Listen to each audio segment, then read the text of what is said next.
মেঘলা। এই বৃষ্টি এলো বলে মেঘলা আকাশের সাথে হালকা হাওয়া বইছিল, তাই গ্রামের মানুষেরা ছোটাছুটি করে তাদের কাপড় জিনিসপত্র ঘরে তুলছিল। এরকম সময়ে একটা বড় সাপ মানুষের গ্রামে ঢুকছিল। উফ, সব দিকে অন্ধকার নেমে এসেছে। এখন গ্রামে গেলে অনেক খাবার পাবো। এমনিতেও আমি অনেক ক্ষুধার্ত, যাকে পাবো তাকেই খাবো। হা হা হা হা হা। সাপ খুশি মনে গ্রামের দিকে এগিয়ে যাচ্ছিল, আর তখনই গ্রামের মানুষেরা সাপকে দেখে ফেলে আর সবাই লাঠি নিয়ে সাপের পেছনে দৌড়াতে থাকে। ওরে বাবারে, সবাই তো দেখছি আমার দিকেই তেড়ে আসছে। এবার কি হবে? আমি তো এসেছিলাম শিকার ধরতে, এখন তো দেখছি এরাই আমাকে লাঠি পেটা করবে। না না, এক্ষুনি আমাকে পালিয়ে যেতে হবে। সাপ ভয়ে সেখান থেকে পালিয়ে যায়। অন্যদিকে মেঘলা আকাশ থেকে ঝিমঝিম বৃষ্টি পড়তে থাকে। অনেকদিন পর বৃষ্টি দেখে বনের পাখিরা সবাই আনন্দে মেতে ওঠে। সব পাখিরা একত্রে বৃষ্টিতে ভিজতে থাকে আর পাখির বাচ্চারা বল দিয়ে খেলা করতে থাকে। কি মজা, কি মজা! খেলা করছি, খুব মজা লাগছে। জন্মের পরে প্রথম আমি বৃষ্টিতে ভিজছি, অনুভূতিটাই অন্যরকম। যে কনক তাড়াতাড়ি আমাকে বলতে দে। এই টুকি, বৃষ্টিতে আর কত ভিজবি? আয় তাড়াতাড়ি আয়, না হলে যে জ্বর এসে যাবে। নাই, জ্বর হলে আমি ওষুধ খাবো, তবু আমাকে দেখো না তো। বৃষ্টিতে ভিজতেছি, আমার খুব ভালো লাগছে। আরে টনি, এত চিন্তা করছিস কেন? এই ঝিমঝিম বৃষ্টিতে ভিজলে বাচ্চাদের কিচ্ছু হবে না। আমিও তো বাচ্চাদের সাথে ভিজছি, আমারও তো অনেক আনন্দ হচ্ছে। টনি, তুই ভিজে দেখ, তোরও ভালো লাগবে। এরপর কাকুলিদের সাথে টুনিও বৃষ্টিতে ভিজতে থাকে আর মজা করতে থাকে। একি, এ তো দেখছি মেঘ না চাইতেই জল। এখানে এত পাখি, এদের সবকটাকে শিকার করব আর শান্তি মতো খাবো। হা হা হা হা হা। সাপ এভাবেই পাখিদের দিকে এগোতে থাকে। তখনই একি, এটা আমি কি করছি? এখানে তো অনেক পাখি আছে, এক্ষুনি এদের শিকার করতে গেলে ওরা আমাকে লাঠি তাড়া করবে। না না, আমাকে সময় সুযোগ বুঝে শিকার করতে হবে। তার থেকে বরং এই বনে আমি আমার বাসস্থান বানাই, তারপর একটা একটা পাখি শিকার করব আর মজা করে খাবো। এরপর সব টুনিদের বনে লুকিয়ে পড়ে। এদিকে টুনিরা বৃষ্টিতে ভেজা শেষ করে যে যার বাড়িতে চলে যায়। সবাই নিশ্চয়ই ঘুমিয়ে পড়েছে, এটাই সুযোগ। সবার বাড়িতে বাড়িতে আমার বাসা বানিয়ে আসি, যার বাড়িতে থাকবো তাদেরই শিকার করে খাবো। হা হা হা হা হা। এরপর সাপ সবার বাড়ির কোনায় কোনায় মাটি গর্ত করে আর নিজের জায়গা স্থাপন করে। এভাবেই রাত গড়িয়ে সকাল হয়ে যায় আর বনের পাখিরা তাদের বাচ্চাদের রেখে যে যার কাজে চলে যায়। কাকুলি দিদি, এত পরিশ্রম করছো কেন? শরীর তো অসুস্থ হয়ে যাবে। কে আর করবো বলতো, ছেলেটা যে অনেক বায়না ধরেছে, ওর নাকি খেলার বল লাগবে। একমাত্র ছেলে আমার, এমনিতেই তো কিছু দিতে পারি না, তাই একটু বেশি কাজ করে ছেলেকে আমি বল কিনে দিব। কাকুলি দিদি, বাচ্চাদের জন্য আমরা কত কষ্টই না করি, মায়ের ভালোবাসা কতই না নিঃস্বার্থ। আচ্ছা ঠিক আছে কাকুলি দিদি, তুমি যখন কনকের জন্য বল কিনবে, আমিও টুকির জন্য নিব। টুনি একথা বলে কাকুলির সাথে টুনিও পরিশ্রম করতে থাকে। এরপর তারা কাজ শেষ করে বল কিনতে খেলার দোকানে চলে যায়। এই বল, পুতুল, গাড়ি সব পাওয়া যায়। বাচ্চাদের জন্য হরেক রকমের খেলনা আছে গো, হরেক রকমের খেলনা। এই বল পুতুল নিয়ে যাও, নিয়ে যাও। দাদা, আমাকে ওই লাল বলটা দিন, আমার টুকির যে লাল বল অনেক পছন্দ। তোতা দাদা, তুমি আমাকে সাদা বলতে দাও, আমি আমার কনকের জন্য সাদা বলটাই নিয়ে যাব।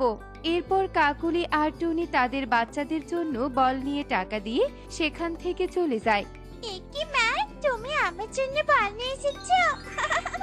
কি মজা, কি মজা! আজ থেকে আমার নতুন বল আছে। টুকি বল পেয়ে খুশিতে আত্মহারা হয়ে পড়ে। কনক, কনক বাবা, এই দেখ তোর জন্য আমি কি নিয়ে এসেছি। হে কি, আমার ছেলে ঘরে নেই কেন? এ সময় তো ও বাইরে যায় না, তাহলে আমার ছেলেটা কোথায় গেল? কাকুলি এসব ভেবে তার ছেলেকে খুঁজতে থাকে। পুরো বন তন্ন তন্ন করে খুঁজেও কনককে কোথাও পায় না। আর কনককে না খুঁজে পেয়ে কাকুলি কান্নায় ভেঙে পড়ে। বাবা কনক, তুই কোথায় গেলি? আমার কাছে ফিরে আয় বাবা, ফিরে আয়। এ কি কাকুলি দিদি, কি হয়েছে তোমার? তুমি এভাবে কাঁদছো কেন? একটু আগে তো ভালোভাবে বাড়িতে এলে।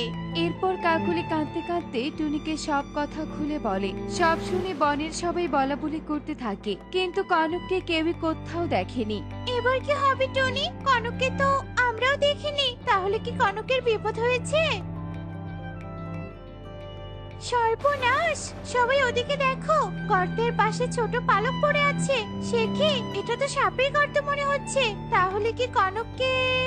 সুখী কথা বলতেই কারো আর বুঝতে বাকি থাকে না। না, এ হতে পারে না, আমার কনকের কিচ্ছু হতে পারে না। হে উপরওয়ালা, তুমি আমার কনককে আমার কাছে ফিরিয়ে দাও। কাকুলি এভাবেই কাঁদতে থাকে, কিন্তু কি আর করার, তার যা ক্ষতি হওয়ার তো হয়ে গেছে। এরপর সবাই আতঙ্কে দিন কাটাতে থাকে। এবার কি হবে টনি? আমরাও কি কনকের মতো জীবন হারিয়ে ফেলবো?